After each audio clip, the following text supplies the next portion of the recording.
नमस्कार दोस्तों, स्वागत है आपका आपके अपने हरियाणा 10 के यूट्यूब चैनल में। आज जब हम इस मोटर वाइंडिंग मिस्त्री के पास गए तो ये एक मोटर की कॉइल बना रहे थे। सबसे पहले इसने एक फट्टा लिया और फट्टे के ऊपर जो वाइंडिंग की तार आती है जिस ड्रम में, उस ड्रम को एक हिस्सा ऊपर का तोड़ के किलो के द्वारा ठोका हुआ था और एक दूसरा ड्रम और इसने तोड़ के कॉइल के साइज़ के अनुसार उस फट्टे के नीचे, जो पहले वाला ड्रम था उसके नीचे किलो के द्वारा ऐसे ठोक दिया। फिर उन्होंने जो कॉइल बननी है उसके हिसाब किताब से ये चेक किया कि ये जो हमारा साइज़ है ये पूरा है कि नहीं। अब इन्होंने उस वायर ड्रम को लिया जो कि शॉप से पहले से ही 3 लेयर में वायर को चढ़वा के लेके आए थे। अब इन्होंने एक 4-5 इंच का स्लीव का टुकड़ा लिया और इन तीनों तारों को इकट्ठा करके इस स्लीव के टुकड़े के अंदर से डाल लिया।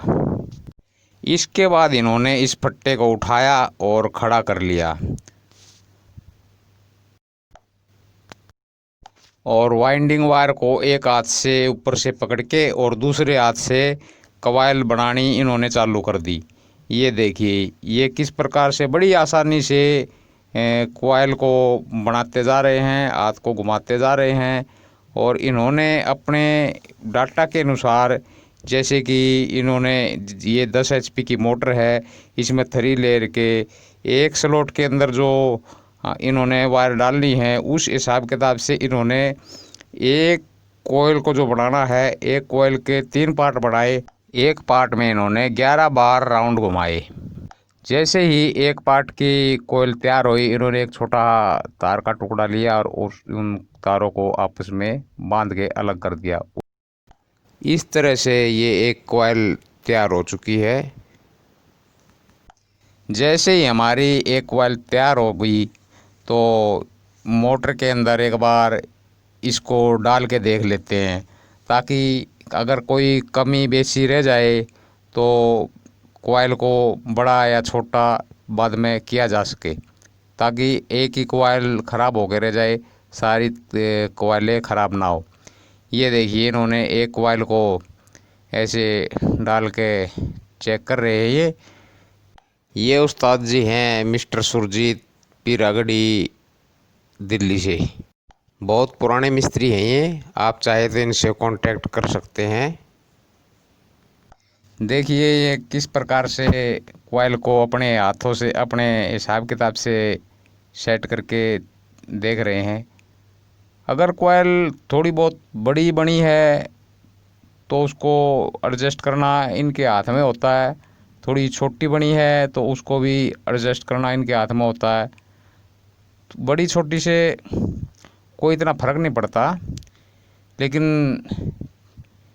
अगर ज़्यादा ही फ़र्क हो तो कॉइल दूसरी बनानी पड़ सकती है। अब इन्होंने चेक किया है कि ये कॉइल ओके है, तो इन्होंने इस कॉइल को पास किया। वैसे कॉइल बनाने वाली डाई आती है मार्केट में, लेकिन उस डाई से मेरे को ये तरीका बेटर लगा, क्योंकि इससे बहुत ही जल्दी कॉइल तैयार होती है। ये उन्होंने अच्छी तरह से ठोक बजा के देख लिया कि इनकी जो कॉइल बनी है वो पूरी तरीके से ठीक है, तो इन्होंने इसको ओके कर दिया। अगर कॉइल सही नहीं बनी होती तो ये इसको निकाल के दोबारा भी बना सकते थे। ये देखिए अब इन्होंने दोबारा से दूसरी कॉइल को बनाना चालू कर दिया। फिर उसी तरीके से जैसे पहले कॉइल बनाई थी, इन्होंने वही 11 राउंड एक बार घुमाए और एक कॉइल तैयार हुई। एक कॉइल का 3rd पार्ट तैयार हुआ, उसको एक छोटे से तार के टुकड़े से बांध के अलग कर दिया।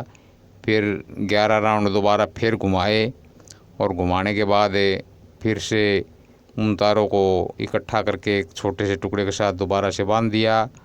उसके बाद फिर से हम ये तीसरी बार फिर 11 राउंड घुमा के तीसरा पार्ट तैयार कर लेते हैं कॉइल का, और इस प्रकार से इनकी ये कॉइलें तैयार होती गई। इस प्रकार से इन्होंने वो सारी कोयले तैयार कर ली जितनी इन्होंने मोटर के अंदर डालनी थी। एक बात और बताई इन्होंने हमारे को, स्टार्टिंग में जो पहली कोयल बनाई थी उसके बाद इन्होंने इसका कोयल का वज़न भी किया था, ताकि तौल में भी ये पता लग जाए भाई कोयल के अंदर कितना वज़न है, टोटल मोटर के अंदर कितना कॉपर लगा है, और पहले जो पुराना कॉपर उतरा था उसका वेट कितना था, ताकि दोनों का वेट पुराने स्क्रैप का और नए कॉपर का बराबर सा रहे। एक एक चीज़ को बड़ी बारीकी में लेके काम करते हैं ये। यहाँ पर मैं बताता हूँ, जो इन्होंने स्लीव का टुकड़ा लिया था उस स्लीव के टुकड़े का महत्व ये है। ये देखिए, ये जिस प्रकार से इस ड्रम में से ये तारें निकल रही है ना, ये कितनी दूर दूर होके भाग रही हैं, तो ऊपर जाके इकट्ठी इस स्लीव के अंदर को निकलेंगी। तो इससे क्या है कि इसके अंदर की जो तार के अंदर कोई मतलब गांठ वगैरह ना लगेगी, ये फ़ायदा होता है इस स्लीव के टुकड़े का। और दूसरी बात यह है कि हाथ में भी इस तार से कोई चीरा वगैरह ना लगे। आज हमने आपको दिखाया ये कोयल बनाने का सही तरीका। कैसा लगा आपको ये वीडियो? कमेंट बॉक्स में अपनी प्रतिक्रिया अवश्य दें। चैनल को सब्सक्राइब ज़रूर करें, बेल आइकन अवश्य दबाएं। धन्यवाद दोस्तों।